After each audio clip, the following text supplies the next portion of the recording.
ஒருத்தர் தெருவில் நடந்து போயிட்டு இருந்தான், ஜோன்னு மழை பெஞ்சது, காலில் போட்டிருந்த செருப்பு அறுந்து போச்சு. பாட்டா கடையில நேத்து தான் 199 ரூபா 90 பைசா போட்டு வாங்கியிருக்கான். தூக்கி போட மனசு வருமா? பக்கத்துல அவன் நண்பன் வீடு, போய் கதவை தட்டினா, நண்பன் கதவை திறந்து என்னடான்னா, இல்லப்பா பாட்டா கடையில நேத்து தான் செருப்பு வாங்கினேன், இந்த மழையில நினைஞ்சு அறுந்து போச்சு, இந்த ஒரு நாள் செருப்பு உங்க வீட்டுல இருக்கட்டும், நாளைக்கு வந்து எடுத்துக்கிறேன்னா.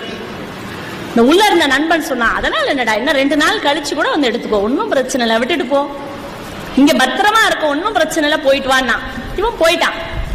இந்த செருப்பு அருந்து போனவனோட தாத்தா அடுத்த நாள் காலையில இறந்து போயிட்டார். ரொம்ப நல்லவர், அன்பானவர், பாசம் மிகுந்தவர், அவனை மார் மேலையும் தோல் மேலையும் தூக்கி போட்டு வளர்த்தவர், இறந்து போயிட்டார். இப்ப அவரை தூக்கிட்டு அந்த வீதி வழியா வர்றாங்க. நேத்து பெய்ததை விட அதிகமா இப்ப மழை பெய்யுது. இந்த அவரை தூக்கிட்டு அதுக்கு மேல போக முடியல. உடனே உனக்கு ஒரு யோசனை, ஆஹா நண்பன் வீடு பக்கத்துல இருக்கு, போய் கதவை தட்டி, டே நேத்து அருந்து போன செருப்பையே வச்சுக்கிட்டேன், எங்க தாத்தா நல்லவர், அன்பானவர், பாசம் மிகுந்தவர், என்ன தோல் மேலையும் மார் மேலையும் தூக்கி போட்டு வளர்த்தவர், ஒரு நாள் ராத்திரி இங்க இருக்கட்டும், நாளைக்கு காலையில எடுத்துக்கிறேன், ஒத்துக்குவானா? அருந்து போன செருப்புக்கு இருக்கிற மரியாதை இறந்து போன மனிதனுக்கு இல்லை.